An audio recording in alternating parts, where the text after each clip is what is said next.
बिस्मिल्लाहिर्रहमानिर्रहीम। मैं हूं आप लोगों का होस्ट खालिद बिलाल लगारी। तो आप हमारा चैनल देख रहे हैं एग्री सोल्यूशन। आज जो हमारा टॉपिक है वो है कलराठी ज़मीन में गंदम कैसे काश्त करें और बरयानी ज़मीन में गंदम कैसे काश्त करें।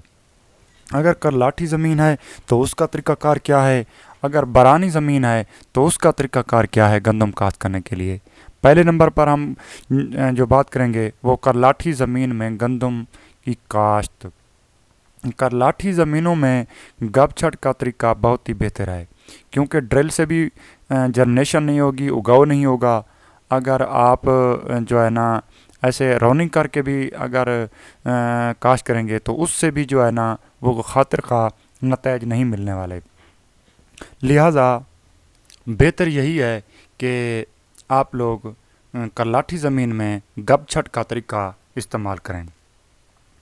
फसल की बर्दाश्त के बाद मुंडों में रोटावेटर चलाएं और बाद में दौरा हाल या सुहागा दें, उसके साथ सुहागा भी दे दें और इसके बाद खेत को पानी लगा दें और 6 से 8 घंटे बीज को पानी में डाल दें, जिससे बीज गीला हो जाएगा, सूख जाएगा और पानी में ही उसका छट्टा कर दें।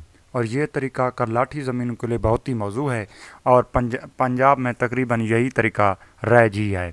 आप लोगों को अब समझ आ गई होगी कि जब आप लोग ज़मीन हमवार करने के बाद, हल चलाने के बाद खेत को पानी लगा देंगे तो वहाँ पे 6 से 8 घंटे तक ज़मीन अपना बीज को पहले पानी में डालना है। जब वो 5-6 घंटे के बाद गीला हो जाएगा तो फिर आप लोग उसी पानी में इसको छट्टा कर दें। तो इससे करलाठी ज़मीन की जो जर्मिनेशन है, जो उगाव है, उसमें बेहतरी आ जाएगी। ड्रिल का तरीका भी इस्तेमाल नहीं करना और ना ही वत्तर वाला तरीका इस्तेमाल करना है, सिर्फ गपछट का ही तरीका इस्तेमाल करना है। हाँ, एक बात है कि अगर ज़मीन इतनी चिकनी है, इतना मिट्टी वाली है कि पानी 2-2, 4-4 हफ्ता भी वो वहाँ पे रुक जाएगा, तो फिर आप लोग पानी में जो है ना इसको बीज को गीला करने की ज़रूरत नहीं है, आप खुश्क बीज का भी छटा कर सकते हैं। अब आ जाते हैं जी बरयानी ज़मीन में गंदम काश्त करने का तरीका, वो किस तरह से करनी है। बरानी इलाके जैसे कि आप लोगों को पता है कि इनका इन्हसार मौसमी बारिशों पर होता है।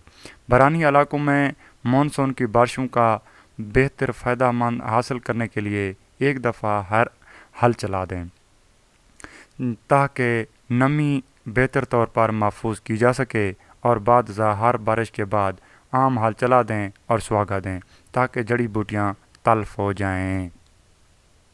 बाद बारिश के बाद हल चला दें और सुहागा दे दें, जिससे जड़ी बूटियाँ भी तल्फ हो जाएंगी और ज़मीन में नमी भी महफूज रहेगी।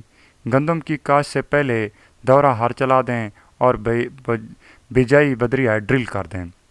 अमूमन इस तरह से भी होता है कि कुछ जो है ना बारिश के पानी से भी हम वहाँ पे जो है ना उसको ड्रिल बिजाई कर देते हैं। कुछ बाज़ औक़ात जो ऊपर से पहाड़ों से पानी आता है, तो रेले जिसको कहते हैं, तो जिसको आम फहम में अपना पानी के रेले कहा जाता है, तो वहाँ पे वो जो है ना डैम छोटे छोटे बने होते हैं, तो उससे भी वो अपने रकबों को सिराब करते हैं, जिससे कई दिन, महीना 1.5 महीना तक भी पानी को स्टोर कर लेते हैं।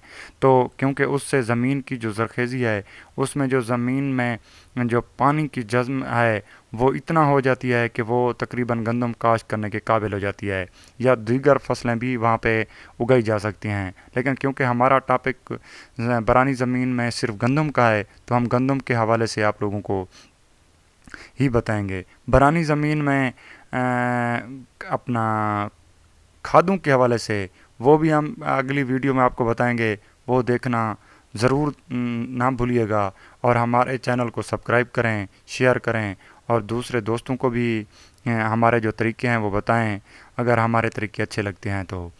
हाँ, एक बात है कि अगर आप लोगों का कोई सवाल हो तो आप हमसे ज़रूर कर सकते हैं। इंशाअल्लाह कोशिश करेंगे आपके सवाल का जवाब देंगे।